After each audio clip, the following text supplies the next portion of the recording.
On est de retour, la grande émission Le Mag, ça continue, on poursuit la semaine avec vous. Merci d'être là les amis, c'est un plaisir de vous retrouver comme chaque jour du lundi au vendredi à partir de 18 h sur les antennes d'Azur TV. On a encore plein de choses à vous dire, plein de choses à vous faire découvrir aussi. On va largement parler de culture, d'art aujourd'hui sur le plateau. Invités, chroniqueurs, reportages, des images, des infos. La grande émission Le Mag, c'est votre magazine de société 100% Côte d'Azur et ça commence juste après ça. À tout de suite.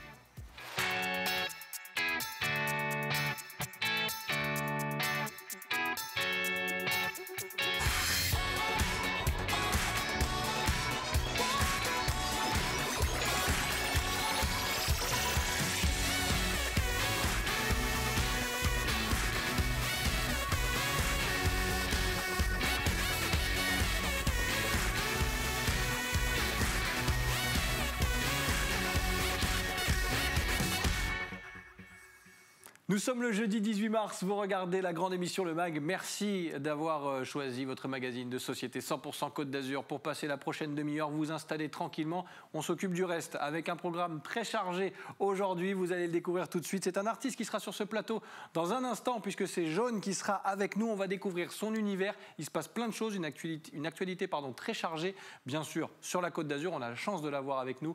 Il nous rend visite sur le plateau de la grande émission Le Mag dans un instant. Artiste à découvrir d'urgence dans quelques secondes sur le plateau de la grande émission Le Mag. Et puis, on poursuivra avec un Fab Lab installé à Mandelieu, des jeunes qui créent beaucoup de choses. Vous allez le découvrir en images grâce au reportage de la rédaction.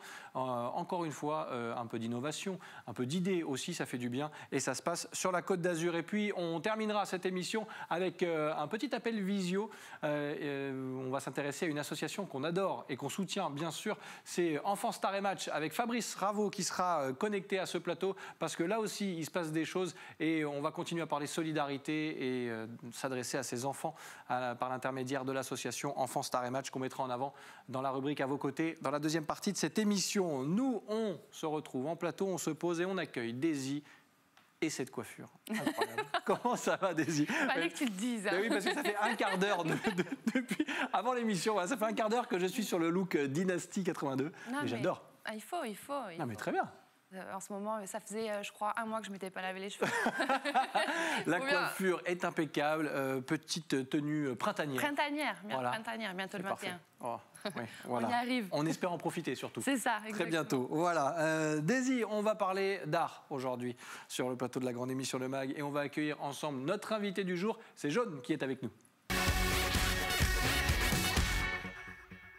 Et là, vous vous dites, il est complètement fou, il dit Jaune, il arrive en orange. Qu'est-ce que c'est que cette histoire? Comment ça... brouiller les pistes. Eh oui, on brouille les pistes. Merci Jaune d'être avec nous. Mais merci à vous de me recevoir. Mais c'est un vrai plaisir parce qu'on a envie d'en savoir un petit peu plus sur vous. On va découvrir votre univers et l'expliquer aussi à nos téléspectateurs parce qu'il se passe plein de choses sur la Côte d'Azur et ça, c'est cool. Jaune, déjà, pour planter le décor, je sais que c'est jamais évident de parler de soi, mais si je vous demande une petite présentation de votre univers, vous me dites quoi? Je vais dire que je suis pochoiriste et que je peins exclusivement ou quasi exclusivement des éboueurs ou des ouvriers en fluo, en modèle réduit. Et puis voilà, je partirai juste avec ça. C'est pas mal déjà. C'est déjà une belle lancée. En référence. Une belle lancée, pas mal. On va continuer, bien sûr, on va essayer d'en savoir un petit peu plus. Cet univers de l'art, il est arrivé comment dans votre vie? C'est un peu un accident ou au contraire, tout était bien calculé? Oui et non. J'ai étudié le graphisme à Bruxelles et pendant que j'étudiais, j'ai découvert tout ce qui était art urbain, donc le graffiti, le pochoir et toutes sortes d'interventions qui peuvent se faire dans la rue.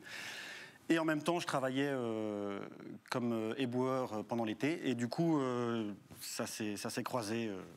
Ça s'est télescopé. Voilà. Il fallait mettre en avant ce métier. Ben oui, moi j'ai pris conscience d'énormément de choses en travaillant en tant qu'éboueur et du coup quand j'ai commencé à peindre, ça me semblait être un bon sujet. En tout cas, juste la combinaison.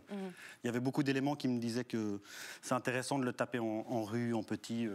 On parlait d'art de rue, vous avez évoqué les graffitis, tout ça. Il y a quelques années, c'était pas forcément très bien perçu dans les villes. Alors je ne sais pas comment ça se passe en Belgique. On va peut-être faire aussi la comparaison. Aujourd'hui, on a l'impression qu'il y a une évolution des mœurs là-dessus et que certaines villes, parfois, font appel à des artistes comme vous pour embellir leur rue. Il y a un changement de mentalité, c'est bien déjà. cas, ça reste un point de vue, mais je pense qu'on le partage. Est-ce que vous le partagez aussi? Est-ce que vous vous rendez compte que finalement, l'art de rue a sa place aujourd'hui encore un petit peu plus qu'il y a 10, 15, 20 ans? Je pense qu'il a toujours eu sa place, il a toujours existé. Enfin, on a des preuves d'art de rue jusqu'à l'Antiquité et même avant dans des grottes. Donc en soi, il n'a peut-être pas été perçu de la même façon. C'était pas perçu de la même manière, mais oui, non. Là maintenant, il y a clairement quelque chose qui se joue dans le sens où je pense que les politiques anti-graffiti n'ont pas spécialement porté leurs fruits. Et en fait, on se rend compte que si on laisse plus d'espace à la peinture légalement, ça devient plus un problème. Mais justement, ça va fleurir de plein de... Ouais, ça devient un outil aussi.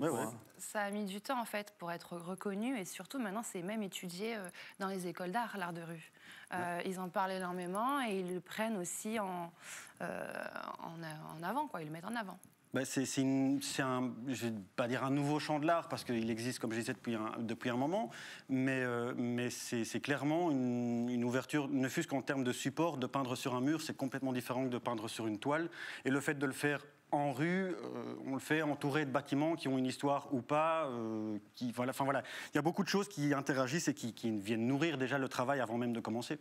Ma fille a voulu dessiner sur les murs. Par contre, là, c'était pas la même.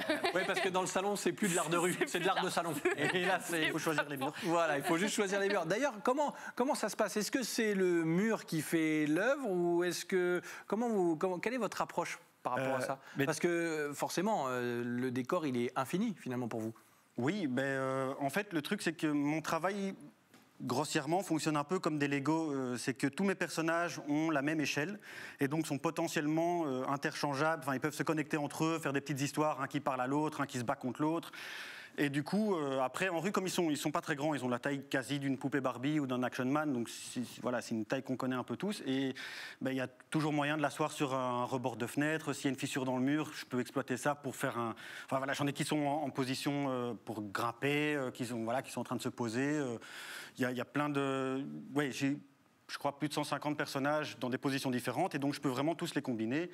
Et donc en soi, il suffit qu'il y ait, comme je disais, une fissure, un trou, un tuyau un peu marrant qui passe, et voilà. Mais ça veut dire que vous ne pouvez pas vous balader tranquillement, c'est-à-dire que vous êtes à l'affût de tout à chaque fois. Ça ne s'arrête jamais. Oui, il y a des endroits où je le vois clairement, mais oui, je pourrais le voir même ici dans ce studio, je pourrais en mettre partout. D'accord. Mais il y a un moment où... Voilà, il faut s'arrêter 5 minutes. Non, mais c'est un univers particulier, mais ça fait du bien aussi de voir qu'il se passe plein de choses. Et on va revenir aussi sur la Côte d'Azur, parce que c'est un beau terrain de jeu aussi pour vous. Qu'est-ce qui vous lie à cette Côte d'Azur? À la base, pas grand-chose ou à la base, rien, parce que moi, je viens de Belgique, donc... c'est ça. Ici, il y a des palmiers sur le bord des routes, chez nous. C'est un détail. Oui, mais quand même. C'est un détail. Pour vous, c'est un détail. Pour moi, mais pour vous, ça veut dire beaucoup. Ça fait du bien. Non, là, j'ai été commissionné par la CASA pour, d'une part, peindre dans le local de repos des ouvriers. D'accord. Et en même temps de peindre les deux côtés d'un camion poubelle. Donc, une grande première pour moi. Alors que je peins des éboueurs à longueur de temps. Oui, mais finalement, il y a un lien. Ah oui, voilà. Non, mais là... Du coup, on n'a pas parlé du lien des éboueurs, de pourquoi les mettre en avant. Mais on va y revenir, on va y revenir. Et comme tu as très bien révisé, je suis pas prêt.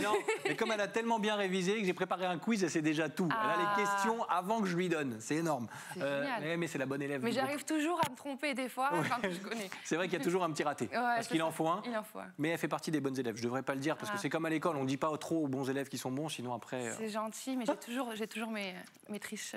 Tes anti-sèches. Anti-sèches. Alors le quiz, c'est une façon d'en savoir un petit peu plus sur notre invité, Jaune en l'occurrence aujourd'hui, avec des indices qui vont s'afficher et Daisy, tu vas devoir trouver l'information qui se cache derrière chaque indice. Le premier, il est là, on ne t'aide pas du tout, bien sûr, sinon c'est beaucoup trop simple. Eh ben voilà. C'est le métier qu'il a fait pendant ses études d'école. Des études d'école. C'est des études d'école, bien sûr, oui, ben voilà. Des études, voilà. Donc c'était ce métier-là, c'est ça? Et c'est ce qui vous a poussé à mettre en avant cette profession. Ça aurait pu se faire avec autre chose ou vraiment c'est parce que c'était votre chemin? C'était pas tant pour la profession au début, c'était plus vraiment pour l'uniforme. Ouais, c'est ça, c'est le côté artistique qui vous a... C'est que je me suis habillé, j'étais habillé en fluo dans la rue et je me suis senti invisible. et faisant partie complètement du décor. Et du coup, ça me faisait délirer de me dire que du coup, je pouvais mettre des petits agents comme ça d'entretien qui faisaient n'importe quoi. De toute façon, comme personne ne les voit, personne ne leur prête attention, ils peuvent se mettre à faire n'importe quoi. Et donc, ils sont jamais en train de bosser, en tout cas dans mes peintures, alors que c'est des gens qui bossent vraiment. Hein. Bien sûr. Ils sont jamais en train de bosser, et puis ils sont toujours en train de faire des trucs qu'ils devraient pas. Mais voilà, c'est un peu comme ça que c'est né. Ça nous permet de rebondir aussi sur les messages que vous voulez porter, parce que c'est assez fort ce que vous dites, des gens habillés en fluo qui sont censés être ultra visibles, mais qu'on ne voit pas, qu'on ne remarque pas. Ça veut dire quoi? Qu'ils font partie du décor finalement et que il y a un peu de ça, on les voit comme étant comme un feu de circulation. En tout cas, moi, c'est la sensation que j'ai eue. Hein. C'est vraiment c'est un service technique et voilà, ils font leur job et on ne leur prête pas attention à ces services. Mais c'est vraiment une des parties de la dynamique qui a fait. L'autre partie, c'était le fait que je ramassais des déchets pendant toute la journée. D'accord. Et du coup, j'ai vite fait mes calculs de savoir combien une ville comme Bruxelles, hors période scolaire, produisait comme déchets. Et ça arrive vite à des centaines de tonnes par jour. Donc je me suis rendu compte que, 1, ils sont invisibles, personne ne les voit, mais 2, s'ils s'arrêtent de bosser... ils sont essentiels. Tous dans la barre. Ah ouais, non. C'est le mot à la mode. S'ils s'arrêtent de bosser pendant 3 jours, c'est essentiel. C'est le moyen âge. Essentiel, non essentiel, c'est très à la mode. Daisy, tu voulais rajouter quelque chose? Non, je te voyais réagir. Non, c'est bon? Non, j'étais contente. D'accord. C'est beau. Non, je suis content. Écoute, simplement. Si déjà t'es contente, moi je suis content. On continue le quiz. Tu verras, c'est très simple aujourd'hui, mais ça nous permet d'aborder plusieurs thèmes. Deuxième indice qui va s'afficher. Et on continue d'en parler avec Jaune, notre invité. C'est sa manière de peindre au pochoir. Le pochoir, donc du coup, je laisse monsieur expliquer ce que c'est. Eh oui, parce qu'on a envie de savoir un petit peu comment ça se passe techniquement. Non masculin. Le pochoir, c'est simplement découper dans une surface et puis de peindre après par-dessus en mettant la surface sur donc une feuille de papier, un bout de plastique, n'importe quoi, un carton, comme on peut le voir dans les exemples. Et du coup, c'est de peindre avec le papier ou le support sur le mur avant. Et donc, il y a juste ce qui a été troué qui va passer. Donc moi, je me suis spécialisé vraiment dans cette technique. Et c'est essentiellement à la bombe? Ce n'est que à la bombe, oui. D'accord. Ouais. Donc en gros, vous avez vos pochoirs que vous mettez une couleur, vous remettez par-dessus un autre pochoir, une autre couleur. Je le retire, je remets une autre. Et donc les personnages sont entre, on va dire, 4 et 8 couches. Mais par contre, les couleurs, ça peut être plus parce que je peux avoir plus de couleurs sur une seule couche. Donc ils sont entre... on va dire 8 et 12 couleurs pour un personnage. Et puis après, j'ai des véhicules, des portes, des fenêtres. J'ai plein d'éléments qui peuvent constituer un univers pour. Et après, du coup, vous les mettez en activité, en situation. Ouais, je crée des histoires en fait, parce qu'il y en a toujours un qui monte quelque chose, l'autre qui se jette dans le vide, un qui escalade. Un qui m'a fait rire, il a allongé, j'avais vu, il a allongé comme ça, assis plutôt, avec sa canette. Ah, il y en a beaucoup, je suis assez fan j'aime bien utiliser aussi ce petit côté potache du personnage justement. Potache, j'aime bien le mot. Mais c'est bien. C'est un peu ça, c'est jouer sur un humour qui peut être assez basique et puis au final, je raconte des trucs derrière, mais j'ai pas spécialement un message très clair et très précis à transmettre parce que chacun peut l'analyser. C'est ça qui est intéressant. Et d'ailleurs, quel est le retour des gens quand ils vous en parlent? Est-ce qu'ils vous en parlent déjà? Est-ce qu'ils vous arrêtent? Parce que quand vous êtes en train de travailler au milieu de la rue... C'est ça le truc, je suis tout le temps au niveau du sol, je suis rarement sur une nacelle en train de peindre une façade. Donc je me tape des discussions avec tout le monde. Ça va du sans-abri et ils vous disent quoi les gens? Il y a de tout. Généralement c'est très positif. Non, si souvent les gens ont un peu peur quand ils me voient débarquer avec plein de sprays et ils savent pas trop ce que je vais faire et du coup ils ont vite des appréhensions et puis en fait une fois qu'ils ont vu un personnage là les gens tout le monde peut le reconnaître, c'est très figuratif donc ça marche avec des enfants de 3-4 ans parce que c'est des petits personnages fluo, comme ça va marcher avec des retraités qui prennent le temps de s'arrêter, de regarder comment je travaille, de me poser des questions sur le fond ou sur la forme. Ouais, bien sûr. J'ai toutes sortes de réactions, toutes sortes de discussions. Bon, on continue nous discuter parce qu'il y a un dernier indice et il est assez simple encore une fois parce qu'on l'a évoqué tout à l'heure. Avant, on a été gentil avec toi. Puisqu'on a parlé de l'actu, de la Côte d'Azur. Non, je minimise pas ton travail. On est trop gentil avec toi, Daisy, en ce moment, ça va pas. Ça va pas. Il va falloir que dans le dernier trimestre, on passe aux choses sérieuses. Dernier indice, il est là. On l'a évoqué à demi-mot tout à l'heure. Ben à ordures. Du coup, en partenariat avec la School et la Casaille, Ouais. il avait une semaine pour faire peindre une benne à ordures, une grande benne. Elle a toutes les bonnes infos? Oui, c'est ça. Bien révisé. C'est vrai que ça fait partie, et c'est la question que je voulais vous poser tout à l'heure, des collectivités, des organismes qui font appel à vous maintenant. C'est de plus en plus régulier? Ça arrive de plus en plus, oui, que soit une commune, enfin une municipalité ou un organisme de nettoyage. Ça arrive de plus en plus, ouais, d'être commissionné pour faire ce genre de boulot. C'est pas encore légion, c'est pas ce que je fais le plus, mais du coup, pour le coup, là, cette fois-ci, c'était vraiment au cœur du sujet. Dans leurs locaux. Et là, ça va devenir de l'art mobile, j'allais dire, parce que c'est souvent immobile. Mais cette benne à ordures dont on parle, elle va circuler, elle va travailler dans les rues de la Côte d'Azur. Voilà, elle va reprendre du. Où est service. précisément dans les rues de la Côte d'Azur? On ne sait pas où. Oui, je ne sais pas c'est quel. Parce que je crois qu'ils sont sur 27 villes, c'est ça. si j'ai bien compris. Donc je ne sais pas où il tournera.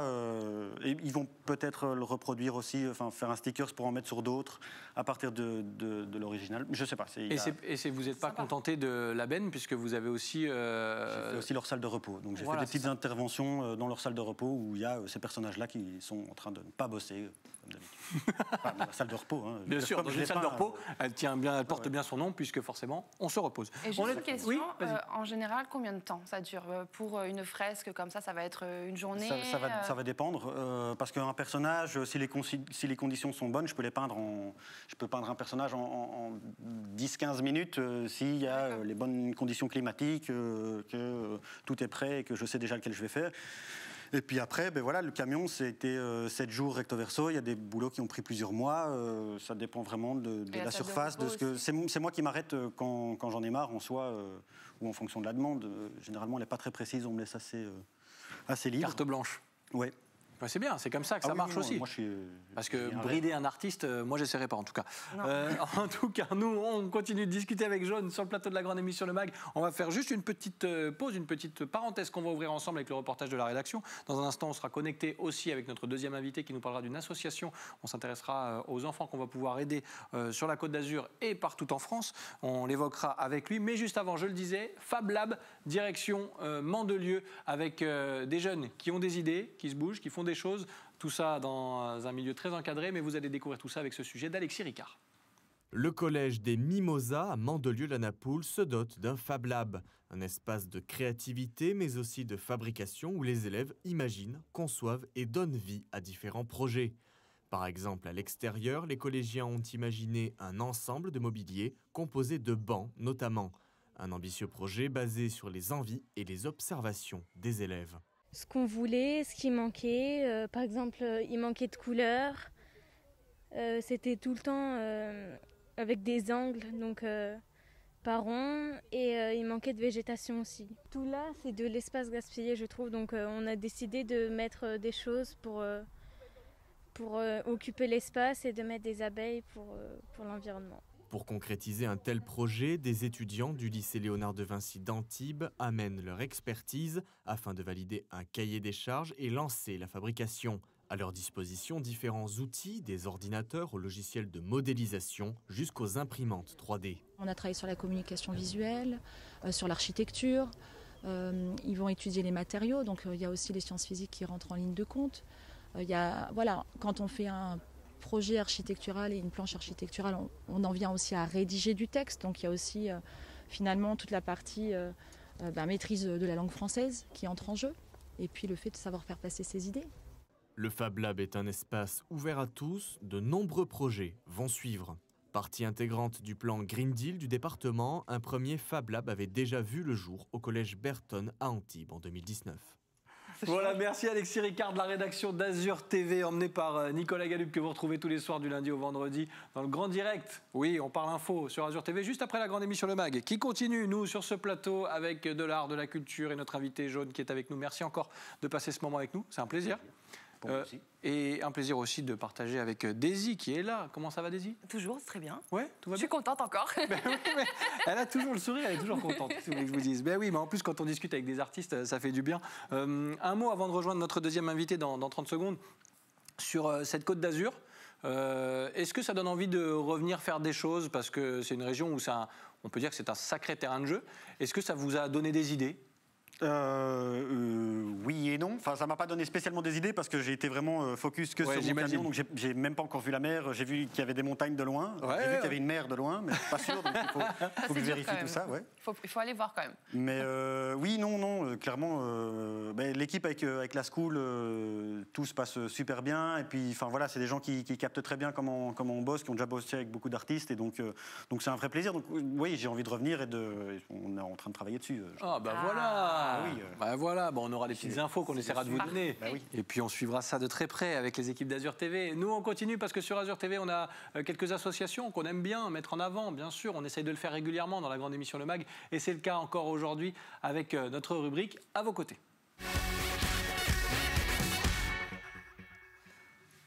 Aux côtés de Fabrice Raveau de l'association Enfants Star et Match. Est-ce qu'il est connecté? Est-ce qu'il m'entend? Oui, il est là. Très bien. Bonjour Sébastien, ça va? Ça va très bien, Fabrice. En pleine forme. Très heureux de prendre des nouvelles parce qu'on va évoquer l'association Enfants Star et Match. Un mot déjà sur l'association pour les téléspectateurs qui vont peut-être la découvrir. Expliquez-nous un petit peu l'idée de base et tout ce qui s'est passé parce qu'il s'en est passé des choses. Il s'en est passé beaucoup de choses, tout à fait. L'idée de base, c'est de faire du sport à des enfants gravement malades, et en l'occurrence du tennis, de leur sponsoriser la pratique du tennis. C'est-à-dire les sortir de l'hôpital, les faire jouer au tennis, ou alors s'ils sont en chimiothérapie, etc., les faire jouer le plus régulièrement possible, et ce, partout en France, et dom-tom inclus. Alors là, on est en train de voir des images qu'on appelle maintenant archives. C'était la vie d'avant, quand on pouvait se côtoyer pour de vrai, Fabrice, avec plein d'événements organisés, ces petits cours de tennis le matin, les concerts le soir aussi, avec de nombreux artistes. C'est compliqué aujourd'hui, forcément, d'organiser des événements quand on est une association, de réunir des gens. Comment ça se passe ?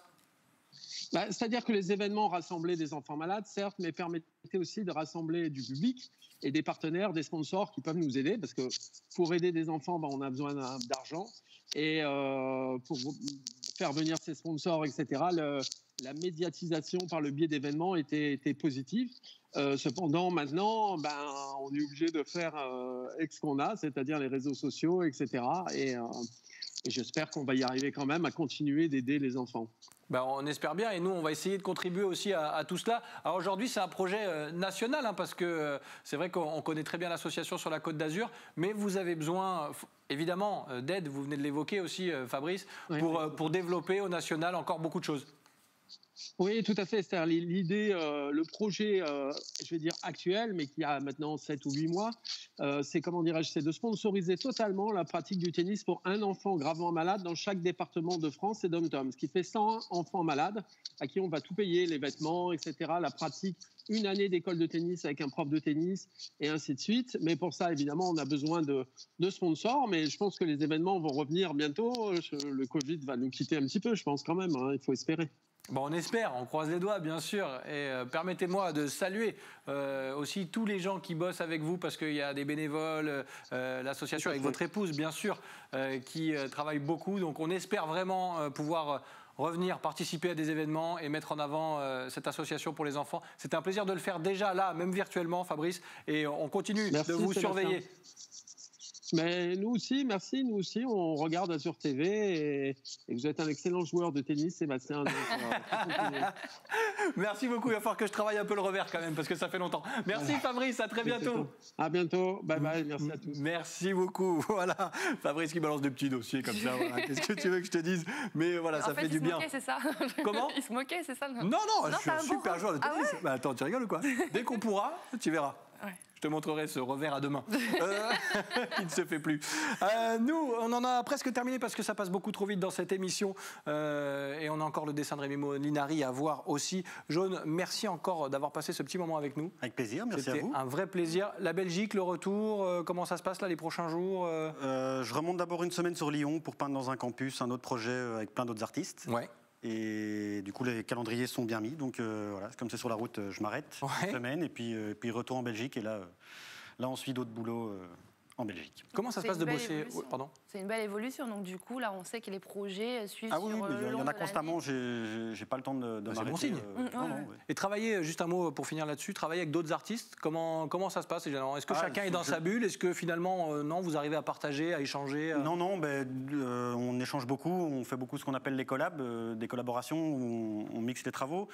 Après, ça dépend d'un artiste à l'autre, parce qu'il y en a qui sont vraiment dans le gigantisme, et donc c'est plus difficile, mais il y a toujours moyen de faire un petit truc avec un personnage qui s'accroche sur quelque chose, ou qui vient... Soit moi, je viens mettre un petit quelque chose dans sa fresque, ou soit on fait un truc, une pièce ensemble.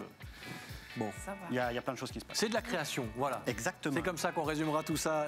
Lui, il crée aussi, c'est Rémi Molinari, notre caricaturiste, qui dessine chaque jour sur l'actualité des sujets qui le font réagir. Et non, c'était presque ça. Je me suis dit, tiens, il a été assez facile sur le coloriage, Rémi Molinari.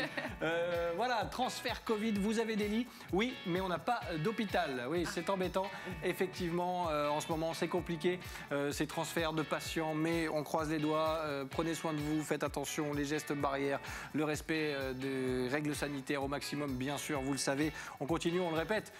Mais Rémi Molinari, merci pour ce petit clin d'œil, parce que c'est aussi ça, l'actualité.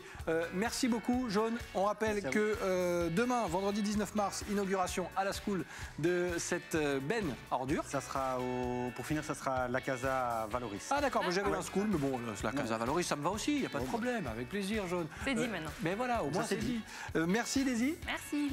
À très vite. À très vite. Oui, je te libère parce que je sais que tu as du boulot dans l'appart, tout ça, tu as beaucoup de travaux. On se racontera nos vies plus tard. Merci de votre fidélité. La grande émission Le Mag, ça continue du lundi au vendredi. On sera là demain pour terminer la semaine avec vous en chanson et en version italienne. C'est tout ce que je vous dis. Soyez là. Merci de votre fidélité à la grande émission Le Mag. Passez un agréable moment sur nos antennes et à demain. Bye bye.